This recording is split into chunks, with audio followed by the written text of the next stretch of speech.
Good morning and welcome to City Hall. Rick Hermanson is the pastor at Metropolitan Baptist Church. He'll lead us in the invocation. Afterwards, I'll ask Councilwoman Meg Salyer if she'll lead us in the Pledge of Allegiance. But would everybody please stand? Father, what a privilege to ask you to be present in this meeting today, to know that because of your great love, your compassions never fail. They're fresh every morning. Great is your faithfulness. We thank you, O God, for each of the people who are members of our city council, for our mayor. We thank you for their families. We pray that if they bring any particular personal burdens or problems or concerns to this meeting today, that you, by your grace, would allow them to place those in your care, your loving kindness, and that they could focus on the agenda that has been presented to them today. Thank you, Lord, that you hear and answer prayer. We pray for wisdom, for your grace, for your direction, your guidance for these dear ones today. Thank you for the people who fill this room. We pray that this entire experience would be meaningful to them. We thank you for our city, for Oklahoma City, and for its citizens, and pray that what's accomplished today would be for their benefit. And we thank you and pray this in Jesus' name. Amen. Amen. Pledge allegiance to the flag of the United States of America and to the republic for which it stands, one nation under God, indivisible, with liberty and justice for all.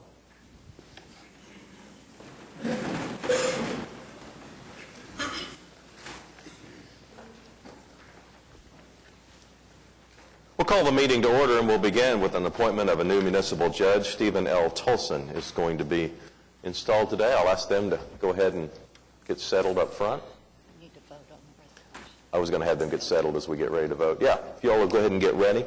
We have a resolution, item 3A, that would appoint Steve Tolson as a municipal judge with a term that begins in, I guess, today. I move the It would resolution. run for nearly 2 years. We have a motion and a second. Cast your votes. It passed unanimously. Now we'll have the swearing-in ceremony. I'll note that Judge Tolson is going to be sworn in by a friend of his, Patrick Casey, and his wife Cheryl is accompanying. Pat. Repeat after me. I state your name. I, Stephen L. Tolson, Do solemnly swear do solemnly swear that I will support, that I will support, obey, and defend obey, and defend the Constitution of the United States the Constitution of the United States and the Constitution of the State of Oklahoma, and the Constitution of the State of Oklahoma, and that I will not that I will not knowingly receive, directly or indirectly, knowingly receive, directly or indirectly, any money or other valuable thing any money or other valuable thing for the performance or non-performance for the performance or non-performance of any act or duty of any act or duty pertaining to my office pertaining to my office, other than the compensation allowed by law. allowed by law. I further swear I further swear that I will faithfully discharge my duties I will faithfully discharge my duties as a municipal judge as a municipal judge of the city of Oklahoma City of the city of Oklahoma City to the best of my ability. to the best of my ability. Thank you. Let's hear it for Judge Tolson and his wife Cheryl.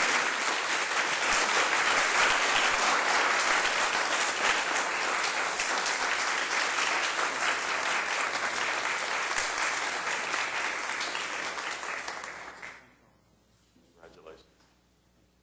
Congratulations.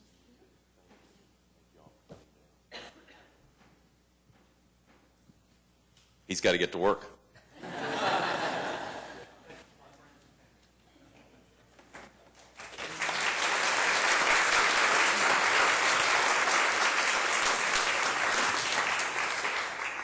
The month of October is also Domestic Violence Awareness Month, and Jan Perry is here from the YWCA. Jan, we have a proclamation. I'll ask the clerk to read it as we get settled. Whereas Oklahoma is ranked 17th nationally for the number of women killed by men in homicide incidents, and the YWCA Oklahoma City serves more than 20,000 individuals every year who are impacted by domestic violence. Whereas the crime of domestic violence is not confined to any group or demographic, and it violates an individual's dignity and humanity through the use of emotional, physical, sexual, and economic power and control. Whereas in order to reduce domestic violence fatalities and the incidents of domestic violence by and large, communities must be educated about this crime and the appropriate response to those involved, including referrals to licensed service providers. Whereas the citizens of Oklahoma City are encouraged to show support for victims of domestic violence by wearing purple on October 3rd and lighting their homes and businesses purple for the week of October 3rd through the 9th. Now therefore, Mick Cornett, the mayor of the city of Oklahoma City, does hereby proclaim the month of October 2013 as Domestic Violence Awareness Month in Oklahoma City. Proclamation. Let's show our appreciation for Jan and her staff and the wonderful work they do. Jan, before you leave, we never want to turn down a chance to continue to raise awareness on this extremely important subject. So what would you like our citizens to know? Well, last week we got some really disturbing news. Oklahoma has been 17th in the nation for women killed by men.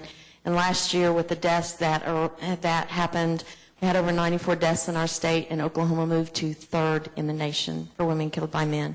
We've gone the wrong direction. So we really are working to raise the community's awareness to say not now, not here in our city, in our community, and really to be able to take a stand and support, whether it's the laws, whether it's resources, so that we can make sure that victims have the opportunity to get to safety.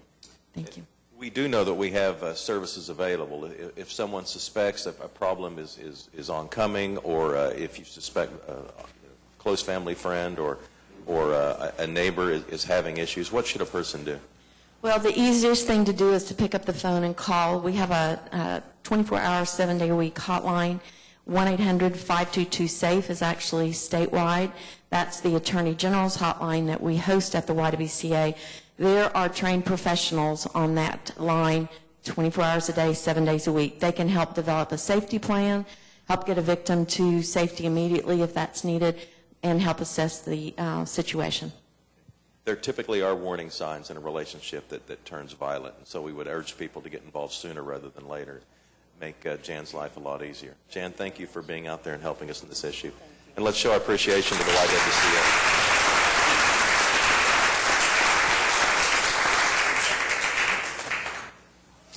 And now we're going to award our Oklahoma City Beautiful Adopt a Park winners. And Lisa Sinar from Oklahoma City Beautiful is going to come up here and join me. And then we're going to ask each of our winners from different parts of the city to come up and join us as well. I'm just going to hand the microphone over to Lisa. Well, thank you, Mayor. I'm Lisa Sinar with Oklahoma City Beautiful. We are thrilled to be here today to represent, to honor the people that take care of our parks and public places in Oklahoma City. We have over 80 parks adopted by Girl Scout troops, neighborhood associations, Boy Scouts, just everyone helping to keep our neighborhoods clean and safe. So we're honored to be here today. We have parks that aren't adopted, so if anybody in the room would like to help us out, let us know. And who do you want to start with today? Ward 1, the Girl Scout troop from 1256. All right, let's hear from you.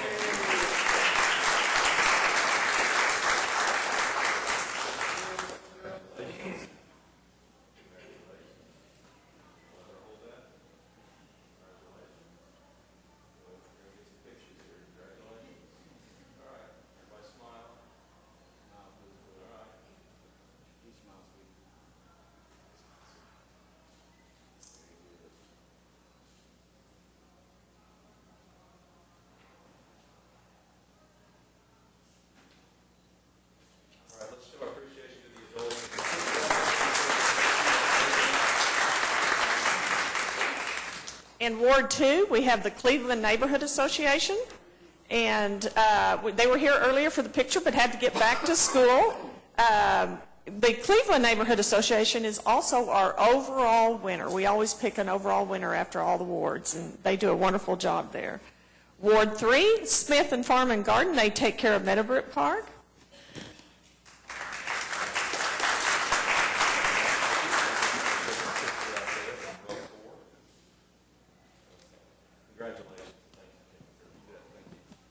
Ward 4 with the REACH program at Boeing. We have a great group this morning.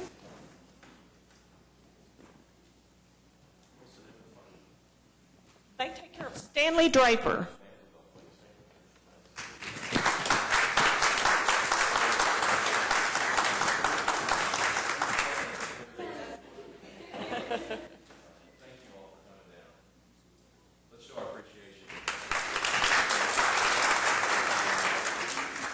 Ward 6 couldn't be here today. That's Linwood Place Neighborhood Association, and they take care of all the medians in Linwood Park.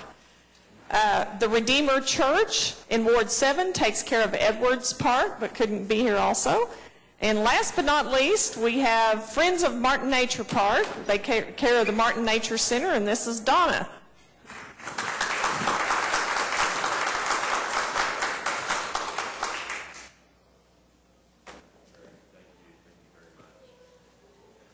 Lena, thank you, Lisa. I raised 3 boys, so I've been at Martin Park Nature Center more times than you can count.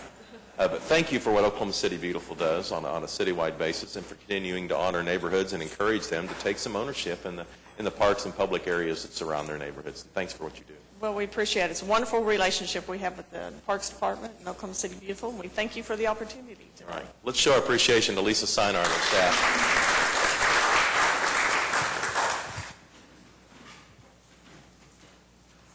Every month, the South Oklahoma City Kiwanis Club helps us honor one of our employees as the Employee of the Month. You can imagine, with an employee base of over 4,000 people, that this is quite an honor. And this morning, we're honoring Lieutenant Larry King from the Oklahoma City Fire Department. Larry, you want to come up and bring your staff with you? We have a resolution. I'll ask the clerk to read it as we get settled. Whereas Lieutenant Larry King has been a city employee for 20 years and is a lieutenant in the Fire Suppression Division of the Fire Department. Whereas Lieutenant Larry King's duties include driver, firefighter, and emergency medical technician. Whereas, returning to the fire station from a house fire on June 9th, Lieutenant Larry King noticed a young man and woman on the Southeast 66th Street and I-35 bridge, and he decided to see if they needed assistance. Whereas Lieutenant King, along with Corporal James Elsie, approached the couple, and it was then that the young man jumped from the bridge. His companion grabbed a hold of him, and she and Corporal Elsie were able to pull the young man to safety. Whereas Lieutenant King's desire to assist the public resulted in his stopping just in case help might be needed, and a young man's life was saved that day. Whereas his council desires to recognize Lieutenant Larry King for his unwavering dedication to his profession and the safety of the citizens of Oklahoma City and the public in general. Now therefore be it resolved by the mayor and council of the city of Oklahoma City that they do hereby thank and commend Lieutenant Larry King, October 2013, South Oklahoma City Kiwanis Club Employee of the Month. Let's show our appreciation to the heroics of Lieutenant King. Technically, we will need to vote on this. I'll need a motion. Second, cast your votes. And it passes unanimously. We know our firefighters save lives, but I can't see a more direct life-saving move than that one. It's just, what was your instinct that told you needed to get involved here? Well, it was early in the morning. It was just unique that a couple would be at that time of day, and so just thought we would go see if they needed some assistance. And then as things progressed, we realized it was we needed to react, and luckily I had good firefighters with me, and we just did what we thought we needed to do, get him off the bridge until we could get some help from the police department. And put your own life in danger in the process, but we're glad everybody's okay, at least at this point. Thank you, Lieutenant King. And congratulations on being the Oklahoma City Kiwanis Club Employee of the Month. Thank you very much. This appreciation is for all 3 of you. Thank you.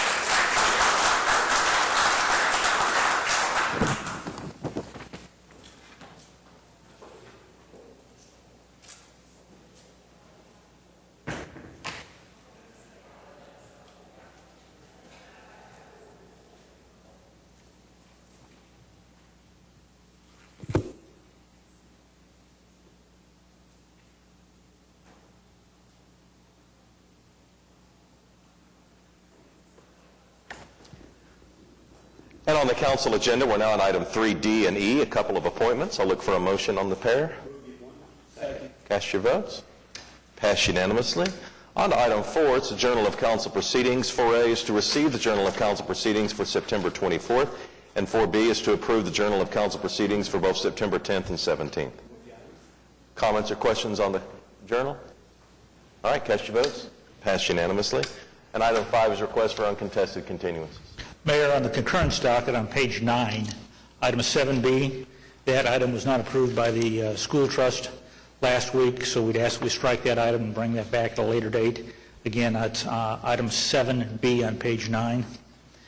And then under dilapidated structures on page 12, under item 8D1, 14517 South Harvey, west of that be stricken. There's a new owner. Item H, 14525 South Harvey, west of that be stricken. The owner has removed. Item K, 14409 South Robinson, west of that be stricken. The owner's repaired. Item N, 14517 South Robinson, west of that be stricken. The owner has removed. Item O, 11720 Rose Street, west of that be stricken. We need to re-notify. Item V, 529 Southwest 149th, that needs to be stricken. The owner has removed. Moving to item 8E1, item A, 3031 Cashin Place, west of that be stricken. The owner secured. Item D, 1219 Military Court, west of that be stricken. The owner has secured. Item J, 3605 Northwest 17th, west of that be stricken. The owner has secured. Item K, 3704 Northwest 27th, west of that be stricken. The owner has secured. Item L, 3236 Northwest 29th, west of that be stricken. The owner has secured. And item Q, 1129 Northwest 105th Street, west of that be stricken. The owner has secured. As you can see, we're down in the tornado area dealing with some of those. If you go down to the tornado area, most people are out doing what they need to be doing, but some people have moved in and there's very little action to just a few homes down there. And so now it's time to take the appropriate code enforcement action to make sure we have a quality of life for those that have endured and are back in the neighborhoods. Okay. Any other requests for uncontested continuances? All right, let's recess the council meeting, convene as the Oklahoma City Municipal Facilities Authority. Looks like 6 items. We have a motion and a second. Cast your votes on the MFA. Passed unanimously. We'll adjourn the OCMFA, convene as the Oklahoma City Public Property Authority. 2 items. Comments or questions here on the PPA? All right, cast your votes. It passed unanimously. We'll adjourn the OCPPA, convene as the Oklahoma City Environmental Assistance Trust. Just 1 item today. A motion on the EAT? Okay. Second. What's the question, Pat? What was the question, sir? They're new vehicles. There's a list in the resolution of the vehicles. There are additional vehicles to what we've already... Oh, I see what you're saying. No. I don't think they're additional vehicles. I think they're replacing our fleet. And I want to commend the Environmental Trust Group because these are, to some extent, CNG fueled. They've done an incredible job. Solid Waste done an incredible job of buying into CNG. Almost the entire fleet, I won't say is, but will be converted to natural gas. 10 of the 19 vehicles on the list for this year are CNG. That's very good. Thank you, Marcia. All right, we have a motion and a second. Ready to vote the EAT? Cast your votes. It passed unanimously. We'll adjourn the OCEAT and reconvene the council meeting with the consent docket. All right, we have a motion and a second. Are there any individual considerations? All right, ready to vote? We do have a presentation this morning. We have some people here from S2O, and they are the professionals that are working on the Whitewater facility, and they have a presentation about the preliminary report on the Whitewater facility. Okay, so this is item V on the consent docket. Jeff Guston? Guston. Guston. Good morning, Mr. Mayor. Good morning, Council Jeff. members. We will need your name and address just for our records. Sure. It's Jeffrey Guston, 318 McConnell Drive, Lyons, Colorado. I'm with S2O Design and Engineering.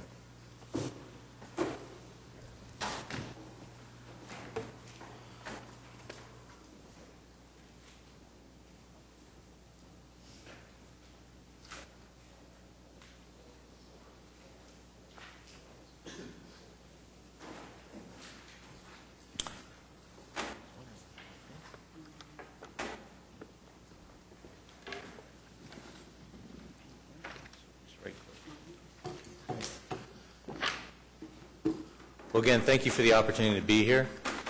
We have now concluded the preliminary report phase of our design, and I'm going to take you through kind of an update of where we are at that process.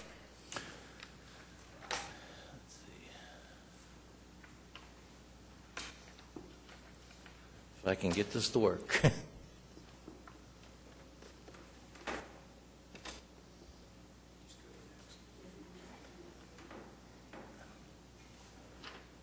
Okay, so I'm going to just show you a couple renderings and go through the presentation.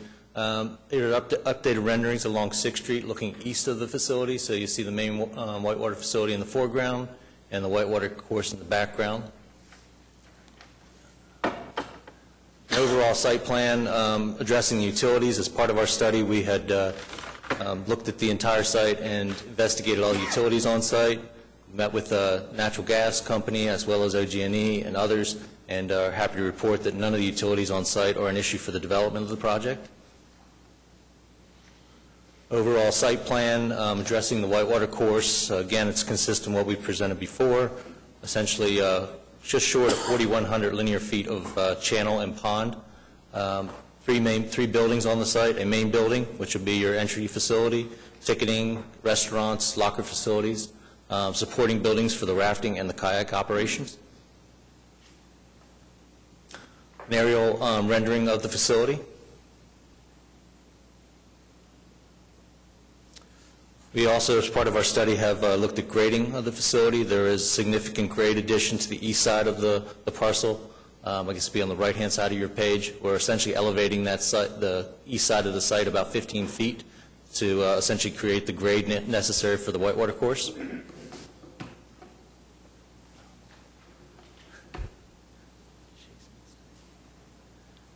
This is an overall plan of the access to the facility. So we do have major access both along 6th Street and Phillips, as well as the east side at a turnabout to the kayak facility. These are for fire, emergency, as well as maintenance truck access to the facility. The yellow represents essentially a citywide trail around the entire park, access to the course, as well as the inner islands across bridges. Another rendering looking back across the lower pond to the main facility, to the right of your rendering, and then the rafting boathouse on the left side. Overall planning and shrubbery plan for the facility. Trees along the river, shade trees in the islands, and then vegetated shrubs as well as perennial plants at the entry to the plaza. Lighting plan, various lighting, all the way from street parking lighting to street and parking lighting to entry across the bridges, the pedestrian lighting along the main circulation paths, the bridges and the inner islands. When you say lighting, will this be open at night? Yes, yes it will. We're looking at, as far as the course itself, we're looking at alternates of lighting that, but the rest of the site will be certainly lighted down in the pedestrian areas along the exterior of the dining areas, as well as some of the circulation paths. This is a rendering looking back from the main building to the rafting facility, the rafting storage, and then you'll see the lower pond there on the left side of the sheet. Away in the background, you'll see the conveyor going to the upper pond, and that form there is essentially a waterfall feature in front of our pump station.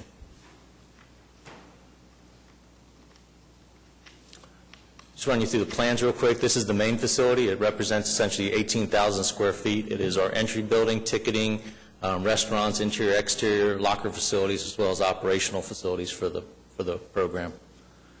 MAPS has asked us to look at some additional expansion for the future of the project. So we have looked at potentially a second floor for this facility. It would be the inner box on the plan. The outer box represents kind of an exterior patio, so to speak, so that's more for viewing. The second story could be conference, meeting facilities, additional restaurant space. Rendering looking back at the main building, so it's a two-story volume on the rendering. Some elevations consistent with the designs already implemented at the Regatta Park. These are the secondary buildings or the ancillary buildings. So the top one is the rafting storage building. represents essentially storage for our rafts and our gear, paddles, helmets, whatnot. The lower building is at the east side of the site. That's the kayak facility. It also does the same thing, but for the hard boat side of our operation. It's a rendering looking east at the kayak facility. In the background, you'll see I-35, the two-story volume space on the kayak facility. We're looking to light so that there'll be a bit of an icon along I-35. Just quickly on our recreational side, we have 3 channels. The recreational channel, which is entry-level channel, represents about 1,300 linear feet of channel. Class 1 to Class 3 whitewater. The inner channel, which is the lower channel, the competition channel, 1,100 feet, designed for Olympic trials, upwards of Class 5 rapids.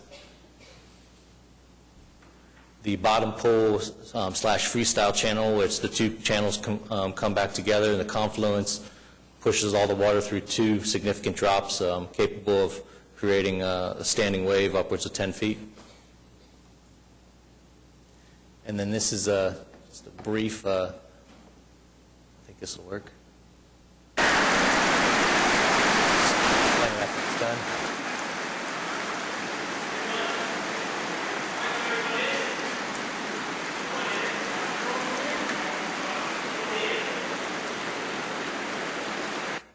Part of the design process for us on the channels is actually creating a physical model of the entire course. This was done in Boulder, Colorado.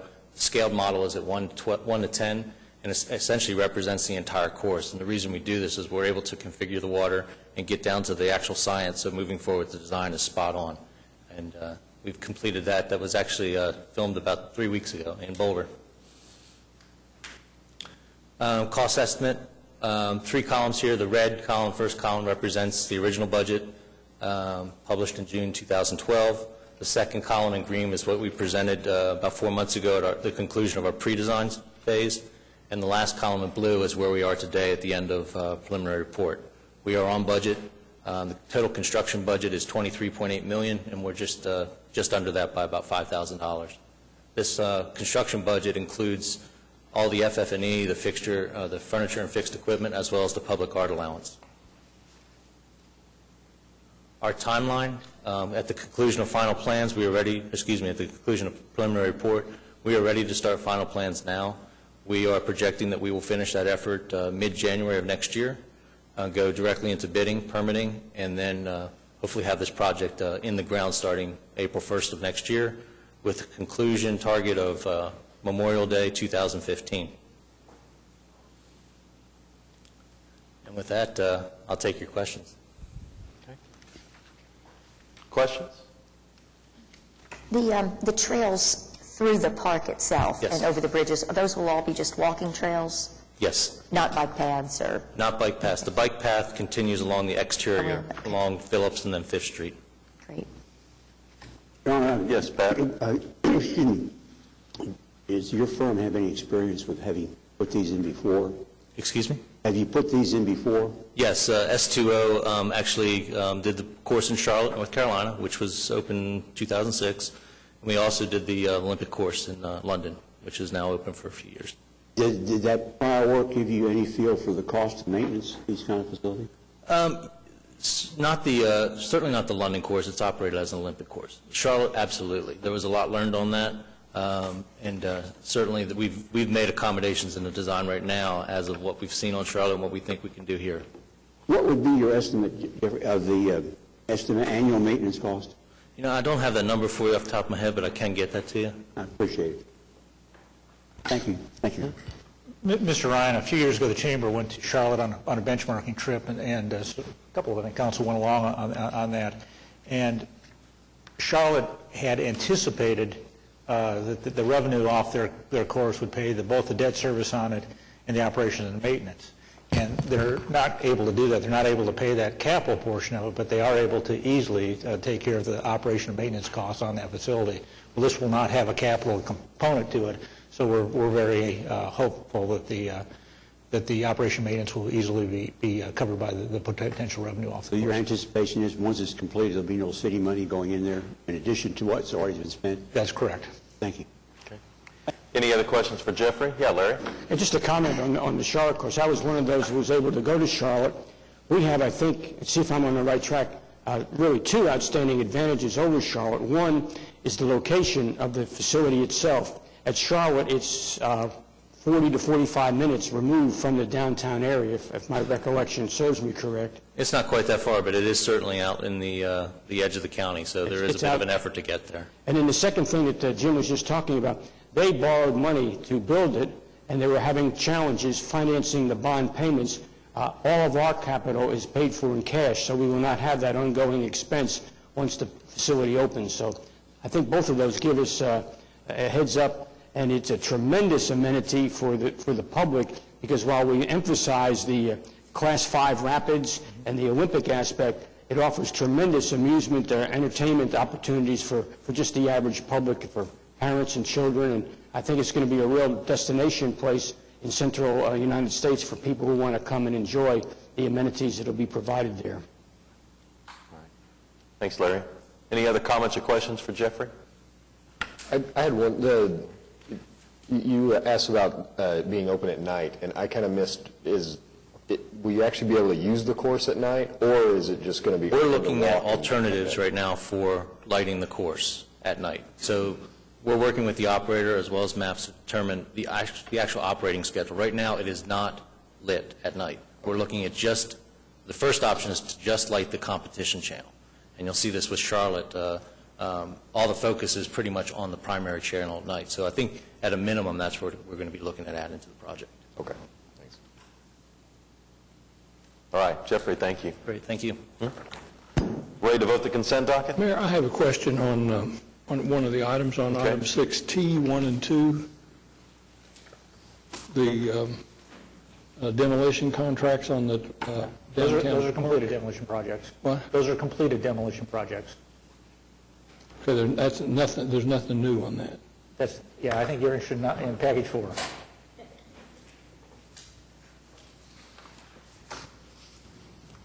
All right, ready to vote? Cast your votes. Consent docket passed unanimously. And we're on to the concurrence docket.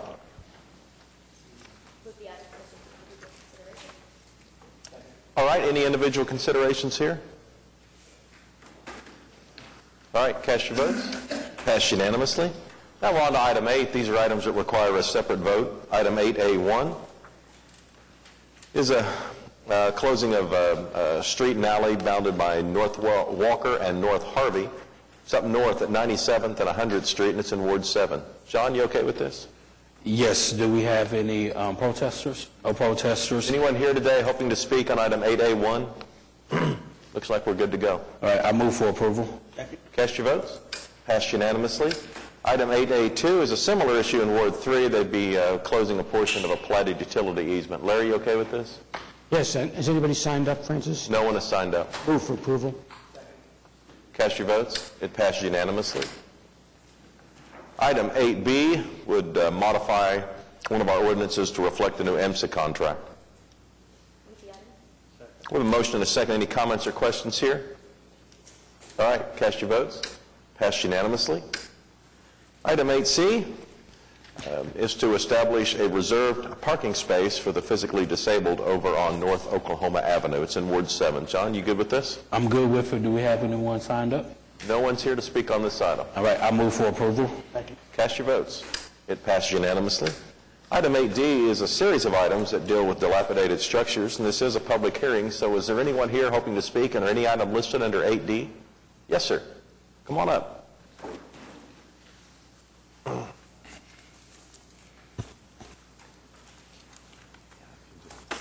You'll step forward to the microphone, and we'll need to start with your name and address, please, for the record. My name is Mark Simone, and my address is 8 Southwest 148th Street. Okay, and are you here to talk about one of the items like T or U? T. T. Okay, that's in Ward 5. This is a house that's had some tornado damage. What can you tell us about the property? I actually own the property. I've just been having a little problem with my mortgage company. I'm getting approval to get it demolished, and I do now actually have approval to get it demolished, so I can do that. Okay, it's in Ward 5. David, any comments or questions from you? Well, we could certainly remove it from this list, or you have 30 days before any action will be taken by the city, so we can have it removed if that would be of any assistance. Charles? Actually, we'll probably think this will be reduced to just a few. We can leave it on the list and work with him as long as we know what is his progress is being made with his mortgage company, and we can actually help him with some of the aspects of it if he'd like. Right. So if you'll work with Charles, we'll certainly not proceed with any further action. I think it is important that we bring out this point that with respect to some of these costs, there is the opportunity for some reimbursement from FEMA, but that time frame for the city to move forward with action on some of these homes is going to terminate in November, I believe, Charles. And so that's why we're beginning to place these on our list. But thank you for coming forward and contacting us, so there'll be no further action by us at this time. Thank you. Thanks for working with us. All right, anybody else here hoping to speak under any item listed under 8D? All right, cast your votes. Passed unanimously. Item 8E is a public hearing regarding unsecured structures. Is there anyone here hoping to speak under any item listed under 8E? All right, we have a motion and a second. Cast your votes. Passed unanimously. All right, and we're now on item 8F, and this is a public hearing. It's a budget amendment, and I know Doug's here to help us through the process. And Craig's going to explain do this to us this morning. Yes, this budget amendment is, the primary portion of this budget amendment is for what we could call purchase order rollover. Basically, any purchase orders that are entered in the previous year into our system that haven't paid out yet, we move those into the new fiscal year once we close the previous fiscal year. And so it's really just an administrative move to change those purchase orders into the new fiscal year. And so that a budget amendment allows for that. That's $4.5 million of that change. $600,000 of the change is from the stormwater drainage fund, and that is using some fund balance for some repairs on the dams along the Oklahoma River, as well as some additional dredging that was needed because of the significant rains in the spring. And then there's $22,000 that's related to an item that was approved by the council on September 10th, where the fairgrounds is participating on a roadway improvement project. All right, any comments or questions from Craig? Okay, we have a motion and a second. This is a public hearing. Does anyone here show up today hoping to speak on this item? All right, cast your votes. It passes unanimously. Item 8G is a public hearing. We're accepting a grant, and Chief City is here to tell us more about that. Good morning. This year, every year we receive the Justice Assistance Grants. It's actually one of the few grants that hasn't been completely eliminated, public safety grants. The total for Oklahoma County area is $480,499, and it's split between 4 different agencies. Obviously, us being the largest, we receive out of that cut $365,769. The grant, the police department has chosen to use the grant in about 4 or 5 different areas. One is a part-time or overtime wages for a latent print examiner. That's to pay for a part-time person to help us clear up our backlog of latent prints that we've had as a result of some turnover in that unit and having to hire and retrain some individuals. So we've had a backlog. Hopefully that's just a temporary situation. Also, we want to hire a forensics computer examiner, create a position, a civilian position. Right now we have 4 law enforcement officers assigned to that. We want to slowly civilianize that, and we want to use part of that grant to hire a civilian to help us with the backlog we also have in that area, because it's becoming more and more complicated and involving all investigations now, our computer evidence. Also, our victim service coordinator, since we lost the state grant that we started with to create that victims assistance program, we have been funding it out of our JAG, so we again want to fund that out of the JAG funds. The 2 equipment items, one is 100 radar units we want to add.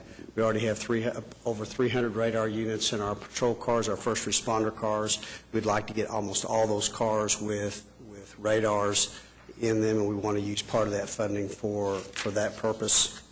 And then we want to purchase 5 portable CCTV units that will be used for special events. They're not hard mounted. We're able to attach them to light our mobile light fixtures and those types of things that we use for special events, say like at the fair or the memorial, that would give us more visibility and more coverage. So those are the items we want to choose to use those for. Any questions? All right. Any questions for Chief City? Yeah, Pat? Excuse me, Your Honor, Chief City? Your Honor's good. Your Royal Highness, whatever it takes. Under the forensic computer position? Yes. It's going to be a civilian, and you want to eventually replace the uniform officers in there with civilian employees? Probably not replace all of them, but we need to add to that unit. Instead of adding more police officers to that unit, I'd like to try to start adding some civilian positions because they're not in the field, those types of positions. They're merely examining. They're basically a support unit in many cases. So probably not replace the officers because we need some officers in those units to go out into the field, but to supplement that unit with civilian techs. And in the event that these burn grants that weren't forthcoming next year, do you have a provision in the back of your mind at least on how to pay for that? I do. If we can't eventually add that, if we lose that grant like next year, if we can't fund it out of that, we fund some positions out of our asset forfeiture funding for that unit. Thank you. All right. Any other comments or questions for Chief City on the grant? Thank you, Chief. Thank you. This is a public hearing. Did anyone show up today hoping to speak on item 8G? All right, let's cast our votes. It passed unanimously. Item 8H is a request for a revocable right-of-way permit. This is an event that would be held in Ward 7 on October 5th, and it's called the Color Run. Is anyone here representing this event? It looks not. John, you want to make a motion on it? I move for approval. All right, cast your votes. It passed unanimously. Item 8H2 is a request to hold Thunder Alley through what looks to be virtually every home game on the Thunder schedule. And again, it's in Ward 7. John, you all right with this one? Thank you, Mr. Mayor. I am all right with this, and I have a niece who's a 9th grader, and she talked to me this morning. She was like, Uncle, I saw on the news that Thunder Alley, how you want to vote on it? And I said, I'm going to vote in favor of it, so I move for approval. She's probably holding her breath right now. Cast your votes. Passed unanimously. All right, item 8H3 is a request to hold the annual Race for the Cure, and Elisa Pope is here. Elisa, you want to come forward and tell us about this year's race? It takes place in Ward 6 and 7 on October 19th and 20th. Good morning. Good morning. Good morning, Meg. The Susan G. Komen Race for the Cure this year, it is actually our 20th annual race that we will hold downtown. We normally, the past 6-7 years, we've been at the ballpark in Bricktown, the Chickasaw Ballpark. This year, we're actually going to move our race back to the Myriad Gardens. Our very first race 20 years ago was held right there at the Myriad, and it was only fitting that we go back to where we started. So we're very excited, and after 20 years, we are very proud to say that we have invested over $19 million back into our local community, and within the last 5 years, those funds that we raised from the Race for the Cure has resulted in 125 breast cancer diagnostics, in which all 125 of those are still alive. So that one thing that we are very proud of. So. All right. Elisa, thank you. Any comments or questions here, Meg? I'm just going to encourage you when you finish the race to go to Nick's and have some cheeseburgers. I know. They're going to open on Thursday in the Myriad Gardens. So I know, we're don't miss kind of it. excited about that, so, yeah. It'll be wonderful. I'd move approval. Second. All right, we have a motion and a second. We're voting on item 8H3. Cast your votes. It passed unanimously. Thank you. Understand we do not need executive session on item 8I. We do not. How about a motion to strike? All right. Do we need to vote on the striking it? Okay, cast your votes. Item is struck. And item 9 is items from council. James, you want to get us started today? All right, Ed? Okay, Larry? Pete? David? Meg? I did just have a couple of things. I wanted to mention that the editors of This Old House magazine have selected Nesta Park as one of 61 neighborhoods around the country that they say have promising futures, strong communities, and homes that deserve a long-term commitment. And so I want to recognize Nesta Park for that honor. And despite Saturday's rainstorms, we had 2 fabulous festivals in Oklahoma City this weekend, the Fiesta de las Americas, which right at Friday afternoon, made a decision to move off the street and into the Cox Center, and I want to thank everybody at the Cox Center for making it possible. They had a great crowd, and it was lots of fun. And then the annual Plaza Festival was also Saturday afternoon, and they got lucky in that I guess they didn't open until noontime. So weather was clearing up by the time things kicked off. There was wonderful music, great artwork, and a huge crowd. So congratulations to all of the organizers. It just sort of represents the diversity of our community and our neighborhoods, and I think everybody involved had a terrific Saturday. Thank you, Mayor. John? Pat? It's a quick question, Your Honor. I've asked this question a couple times. I'll get a progress report. That is, there's a railroad crossing on General Pershing that is to the, I guess, east of May Avenue. It'd be across from the new main entrance to the fair, and it's a really rough crossing. Have we done anything about getting that fixed? It's on our regular follow-up, and we are working with the railroad to try to get it repaired. We are continuing to work. We have not gotten them to repair it as of yet, but we are constantly working on it, and it's on our weekly follow-up. Do we have a walk-away point where they will say to hell with the railroads and fix it ourselves? That hasn't worked well for us in the past. Okay. Well, the railroads, I know, are difficult to deal with, and I understand with agony incur, but I just want to, if we can get that fixed, we ought to get it fixed. It's really a rough crossing. City manager reports.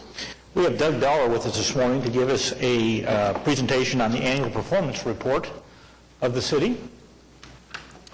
Well, good morning, Mayor and Council. I'm pleased to be here to provide an overview of the city's performance for fiscal year 13.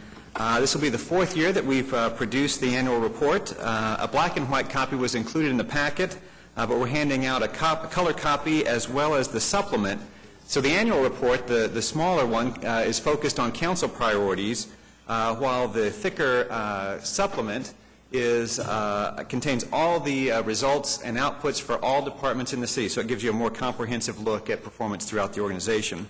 And all these reports will be available on okc.gov along with a number of other resources for leading for results.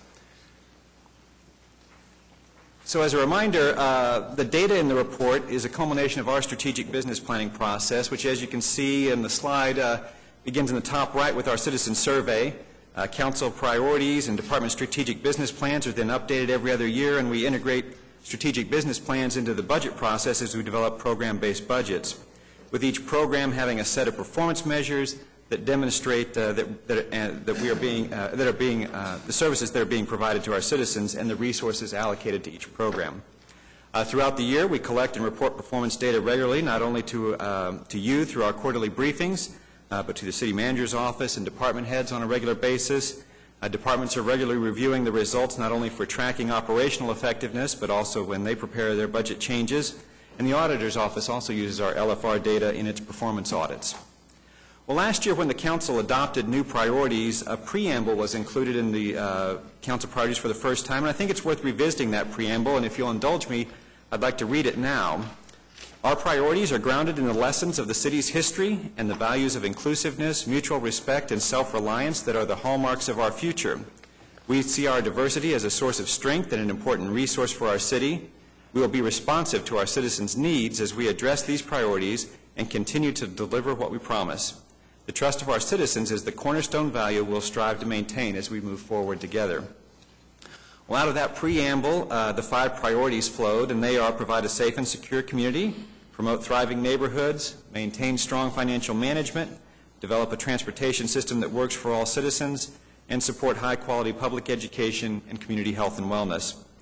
This year, we've had the departments responsible for the progress indicators under each of these priorities present their status periodically, and we plan to continue that same method this year, with public safety starting the reports off in February after we've gotten about halfway through the year. And while these reports presented earlier in the year provided the results through a portion of the year, the report that you have before you details the full results for fiscal year 13. And I'll try to touch on a few of those here. We'll start with public safety, and what we've shown on this chart is the percentage of time that fire, police, and IMSA have met their target response times for Priority 1 responses. IMSA has a unique circumstance in that they have 2 response time percentages they report. One is the overall percentage of all Priority 1 responses that meet their 8-minute and 59-second response time requirement. Because IMSA has a contractor who provides their operations, they also have a percentage calculated per the contract. And that contract allows for exclusions of certain calls that go over the time limit when certain conditions are met, such as precipitation or exceptionally high call volume. And what we're showing here on the chart is the overall percentage, since that's what our citizens are actually experiencing. Unfortunately, we do not have data for FY11 that does not include the contract exclusion, so we've left that year blank. You'll note that the fire department's percentage has dropped significantly this year, and this can be attributed to the new medical priority dispatch system. This system provides for IMSA to triage 911 medical calls and determine whether the fire department should respond or not. And while this new process has reduced the number of calls that fire responds to significantly, it's also added additional time before a fire unit is dispatched and has resulted in longer response times for medical calls and therefore a lower percentage within the 5-minute response time that they've set as their target. Another key measure for public safety is the feeling of safety in the city our citizens express in our annual citizen survey. We've added some more history on this measure since we have the survey data going back to 2008. You may recall we did not conduct a survey in calendar year 10 due to financial conditions, and that's why there's a dotted line between 2009 and 2011. Moving to neighborhoods, this is a new priority for council to promote thriving neighborhoods. We have 2 new measures associated with this. The first is the percentage of commercial and residential buildings that are vacant. Based on the recently completed work on vacant and abandoned properties, the estimate is that 4% of buildings are vacant. This year we also added to our citizen survey a new question of how much citizens agree with the statement that my neighborhood is a great place to live, and the response was 71% that either agree or strongly agree with that statement. And both of these will provide a benchmark as we go forward in the coming years to see how our efforts to support neighborhoods in various ways impact these percentages. Another measure related to neighborhoods is code enforcement violations resolved voluntarily. While our results have been pretty consistent from FY08 through FY12, you can see a pretty big jump in FY13 in our performance. The Development Services Department attributes this jump to several factors. First, they have more inspectors on the job, and those inspectors have more tenure than they've had in past years, so they're more proficient at their job. The other item that has impacted this is this past year has seen a large number of high grass and weed complaints, and those are the easiest complaints for citizens to address themselves, which has resulted in a little higher voluntary compliance as well. Well, as we move to finances and maintaining a strong financial management, our unbudgeted fund balance in the general fund is one of those key indicators. You'll recall at the beginning of the year we estimated our beginning unbudgeted reserve at 16.2%. After the budget amendment to allocate $8 million towards capital projects, the percentage dropped to 14.2%, which is still within the 8 to 15% range established in our financial policies. Another way we measure another measure we include in strong financial management is the percentage of citizens who are satisfied with the quality of city services. Now, this measure is included under maintaining strong financial management as an indicator of how good a job we are doing allocating the resources our residents have entrusted to us. As you can see on the chart, we're approaching the high mark we reached in fiscal year 2009 just before the recession hit Oklahoma City, with 66% satisfied with the quality of our customer service. Now, we didn't include a slide here for our GEO bond rating, as it wouldn't make for much of a chart, because we've maintained our bond rating at AAA, the highest possible level, since 2009. But GEO bond rating is a key indicator of the job we're doing managing our financial resources. I thought it would have been a good chart. But okay, nice straight line, yes. Or we could put... Yes. Well, developing a transportation system that works for all citizens is the next priority, and here we've shown the number of public transit riders per hour. We saw a slight decline in FY13 as the addition of more hours of service was not fully absorbed by new riders. As Rick Kane has said on numerous occasions, the addition of new service usually takes some time to attract new riders. Another area that we measure is satisfaction with city streets, and we take that, what our Public Works Department has been using is the average of citizen satisfaction with neighborhood streets and major city streets or arterial streets. And so to help show what has been driving the changes in satisfaction, we've charted both major streets and neighborhood streets. You can see that the level of satisfaction with major city streets has stayed in a fairly narrow range, kind of around 32%, while satisfaction with neighborhood streets has declined from a high of 50% to a low of 39% in the most recent survey. Now, the 2007 bond authorization contained resurfacing of neighborhood streets in areas throughout the city. However, most of those projects are slated for work in the coming years, and as those projects are completed, we should see this measure impacted positively. Well, supporting high-quality public education and community health and wellness is the final priority, and we've shown 4 key figures on our 2 charts here. First, in the area of community health, we've shown for our citizen survey, again for the first time this year, we included a question about regular leisure time physical activity, and in this case 66% of our citizens said they engage in that regular leisure time physical activity. The other health measure we included was the percentage of citizens living within a half mile of recreation facility, trail, or park, and that figure stands at 58%. So again, both of these give us a benchmark as we go forward to see how we're impacting the opportunities for health and wellness in Oklahoma City. On the right side, we have the high school graduation rate and percentage of third graders reading at or above grade level in I-89 public schools. Graduation rate and percentage of third graders reading at or above grade level in I-89, or the Oklahoma City public schools. Those are at 77% and 63% respectively. Well, the last chart that I'd like to share with you is the question from the citizen survey of whether the city is heading in the right direction. We're enjoying extraordinarily high levels of satisfaction from citizens overall, and I think a portion of that satisfaction stems from the last sentence in our preamble of the council priorities, which reads, "The trust of our citizens is the cornerstone value we'll strive to maintain as we move forward together." Our LFR performance reporting is one of the key ways we demonstrate to our citizens what we do with their tax dollars that they entrust to us. In some ways, it's sort of like giving a receipt for their tax dollars. By tracking our performance, reporting it, and working to improve it, we promote trust between our citizens and their city government. Well, we have several other resources that report or reflect our city's performance: the citizen survey, the FY14 budget book, and our performance measure data. All of these are available on okc.gov. And if any of the council members would find it appropriate to share this report with citizens or with community or neighborhood meetings that you attend to help convey what's going on in local government, we'd be happy to attend those meetings with you to make copies of the reports available for you as well. So I'd be happy to answer any questions you might have. We're going to do another presentation on fire dispatch times. We do not have a presentation prepared, but we can answer any questions you have. Right. Okay. I guess that would be the most striking thing is if when we're moving to this new contract with AMR and we're going to be even more reliant on fire getting there, I guess this drop would be the biggest question I have from 73 to 64%, and you're attributing it to the new dispatch.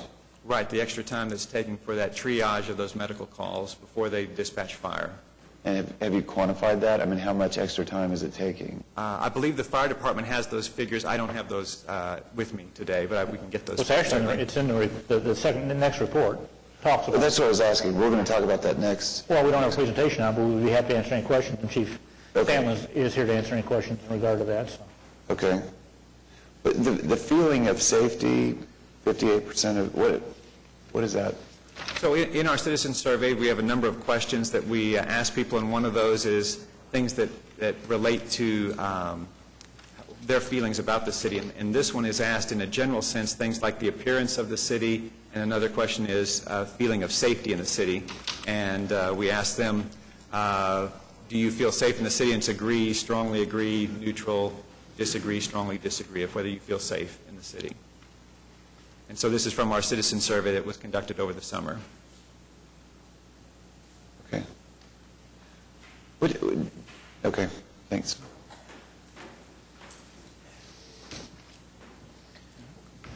Anything else on city manager report? Well, we do have the fire medical priority dispatch time. Councilman, if you have some questions on that. Can you remind me what month that went into effect?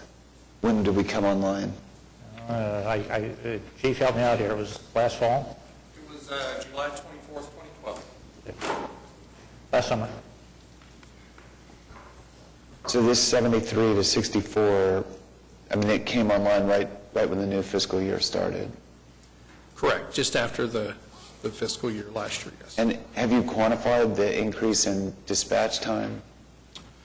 Yes, basically, it's added 1 minute and 47 seconds on average to our overall response time from when a 911 call is picked up until a fire unit is dispatched. A minute and 47 seconds on average? Yes, sir. Prior to the MPDS going live, when the police department entered all medical calls, the average time from phone pickup till a fire unit was dispatched was 60 seconds, and now the average time is 2 minutes, 47 seconds. Well, that's a tremendous increase. I mean, if your cardiac outcomes are dependent on getting there at 4, 5 minutes, and you're adding... Right. So what would you suggest? Where do we go from here? Well, I attribute the longer time to us waiting as a fire department. We're actually waiting on IMSA to process the calls using the MPDS protocols. So they'll process the call. We're waiting for the priority to be selected before we respond. And the thing, too, on your report, if you'll notice down, there's some charts at the bottom of the report. Those determinant levels are what IMSA uses, and the echo levels are the higher priority calls. That's your cardiac arrest, things of that nature. Those are faster on average. However, if you take all types of calls, it's still that 2 minutes, 47 seconds. One note, too, to make is from the time of dispatch until the rig is on scene, meaning the turnout time it takes the firefighters to get on the rig and go en route and drive, that overall time is 5 minutes, 2 seconds on average. It is not any different than the previous when we implemented MPDS. So that time has remained the same. How is that time remaining the same when the minute 47 increases for just priority 1 calls or for? It's all medical calls to which we respond. Most of our calls are priority 1.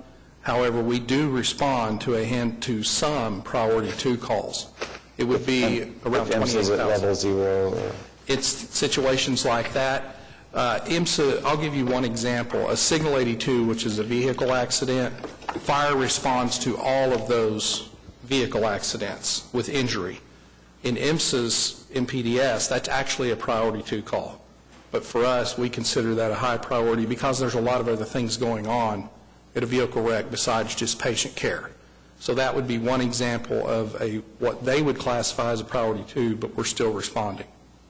So how are we still getting there at the 5 minute and 2 second? I mean, how are we still arriving at the same if there's this minute 47 second delay? That's actually, that time I gave you, that's actually from when the rig is dispatched until they arrive on scene. The 5 minutes and 2 seconds? That is correct. So then you're adding?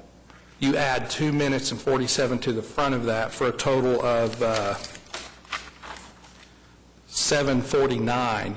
Prior to CAD, the overall from 911 pickup till a fire rig was on scene was 6:02. So what would you think with us now moving to a system where IMSA's response times are going to decrease, putting more of the responsibility on getting there faster onto fire, and you're seeing this trend, what do you think about fire handling the dispatch? I mean, fire... Well, that's certainly, I mean, that's your decision for policy, of course, but we could certainly review that and look at that as a possibility. The issue you have, in my opinion, is if you're waiting on IMSA to go, the good news is we have reduced our call volume by 22%. That's an average of 54 calls a day. The original theory was that would have us be faster in that drive time because we're more available. We really haven't seen that. It's the same time. But as far as combining, I mean, it's obviously something we would certainly look at to do that type of system. Not to speak for IMSA, but system-wide, to speak for the system, an ambulance is immediately dispatched once they have a valid address. So their dispatch time would be much shorter, but ours is longer because, frankly, under this MPDS system, we're waiting on the call takers to prioritize. I'm not sure the call takers can do that any faster because they have certain script that they have to follow in the MPDS system. Do you hear the calls at the same time, or do you not? Yes, ma'am. We're aware of the same. The actual center is set up to where the fire is in one cubicle area, so to speak. IMSA's just a few feet away in another cubicle. The way it works is once IMSA has a valid address and they classify the call initially, it pops into the fire queue as a low priority medical call. The fire dispatchers open that up, they look at what's going on. If they see something that might trigger a response, like the word heart attack or something, then they have the ability to go ahead and dispatch a fire unit. But 9 times out of 10, they're going to wait until IMSA prioritizes the call, because a lot of times you don't know at the beginning of a medical emergency what's going on. So we don't listen to those calls per se, but we are seeing them as low priority.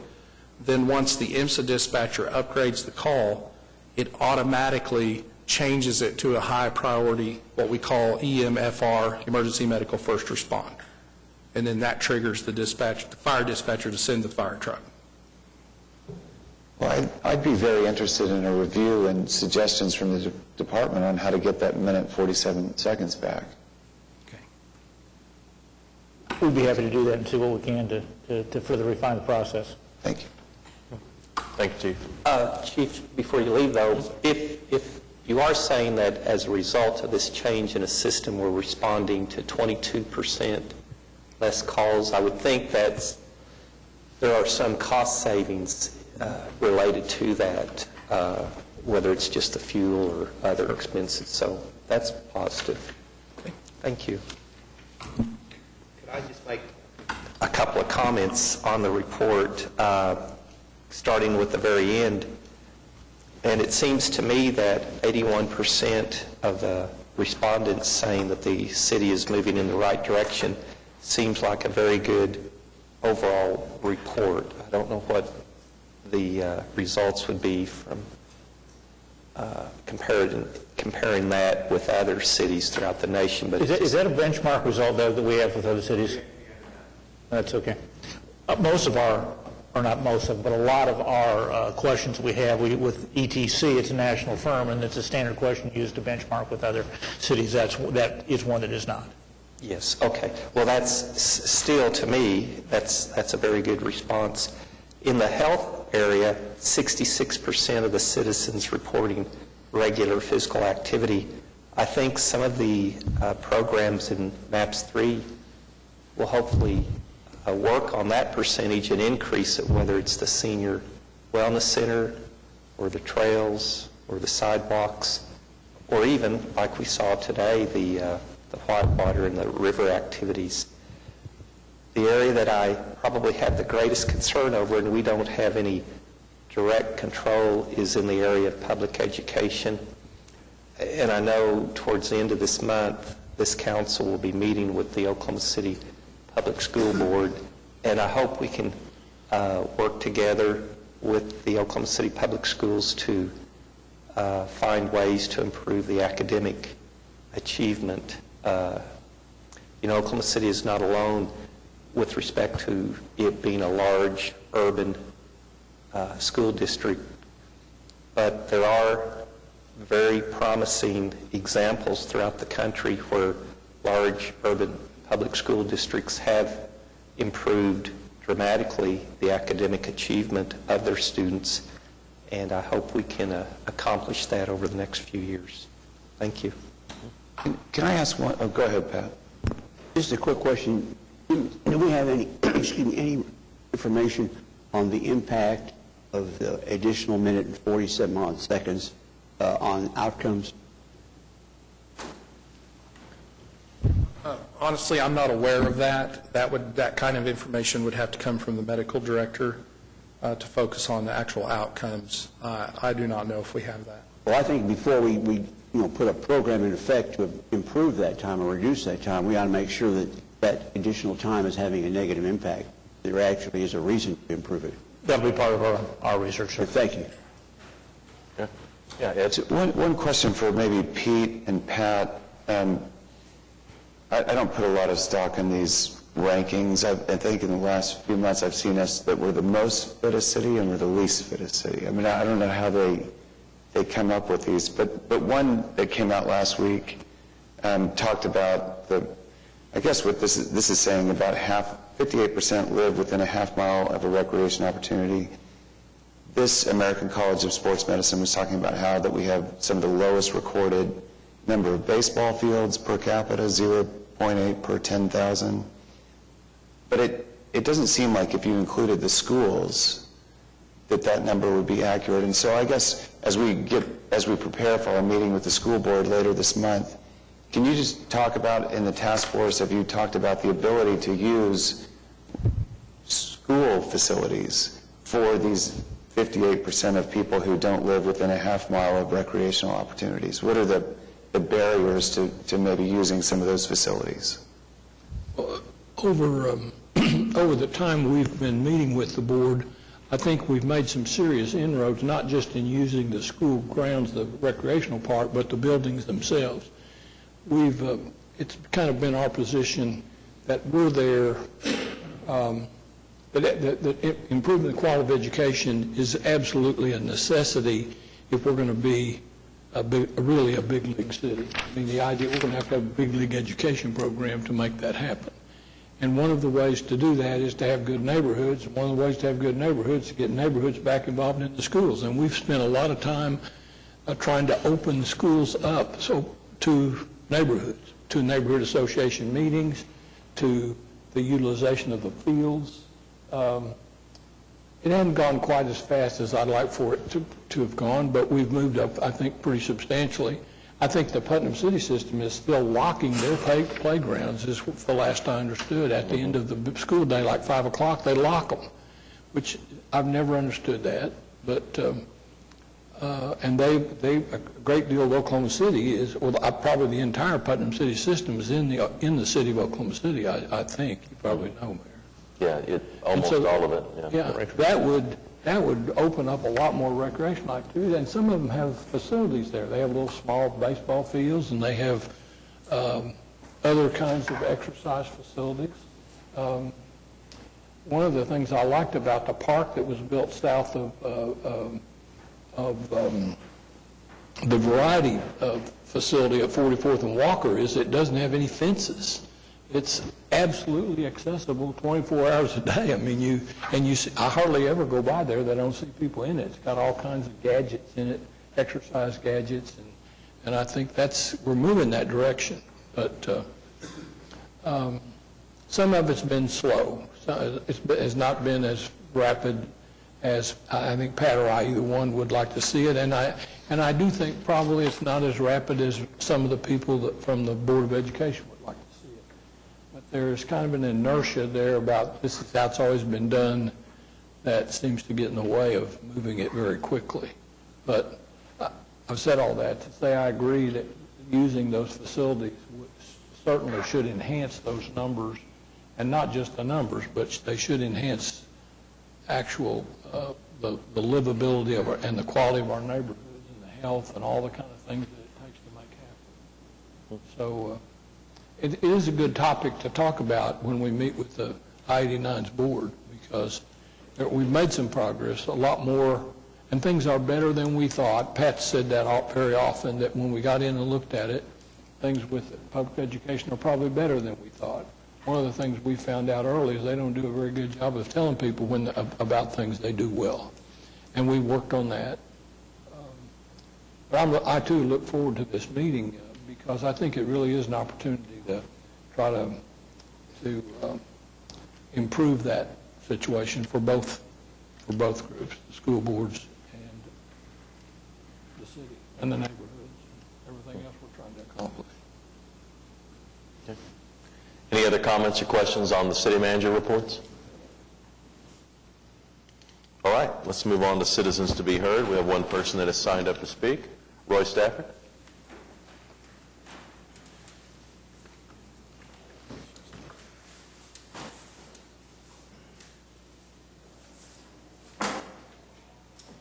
Excuse me. Good morning, Roy. We'll need your name and address for the record, please. Roy Stafford, homeless on purpose, because I don't like people trying to control me. If a landlord, tenant attempt to control me, I won't pay my rent. If I get eviction notice 20 days later, too bad. If I go to court, Judge Corey's court, stand up and address the court properly and request a mediator, and none is offered to me 2 minutes before the judge to take the stand again to resume session, I walk out. I'm uncontrollable. The only person controlling me is the female that I've been with 29 years, a rape survivor. From a decision, Mayor Cornett, that was made by the then chief of police to not alert the public about an African-American male raping African-American women until they caught him. I was in prison. This is the testimony that put me there. This is the testimony put me there. Transcripts, company man. That's what he's referred to by his co-workers. He was, at that time, fresh out of academy. He was properly instructed how to give testimony by then DA Lynn McGuire. Lynn couldn't work for David Prater, and David told me that himself, Mr. Prater. She's now a judge. It's time to take the sheet off Oklahoma City. And what I mean by that is, the sheet got to go. My video that I had advanced fell off because I said it too early. The public service announcement package, it's mine. It's mine, creative. 3 parts. First part, addressing the male morality in the community. I caught Kenneth Jordan in one of my storyboards. He laughed harder than I've ever seen him laugh in all the times I've been coming down here making everybody upset. And I talked to him about it in the hallway the other day. And I told him, I said, Mr. Jordan, this is what we need to do. I need for your counselors and you to get together and figure out a way for my corporate entities, 3 of which will pay for the airtime. It's going to cost the city nothing. Guy Henson, Midwest City, Mr. Claves, they're ready to ride.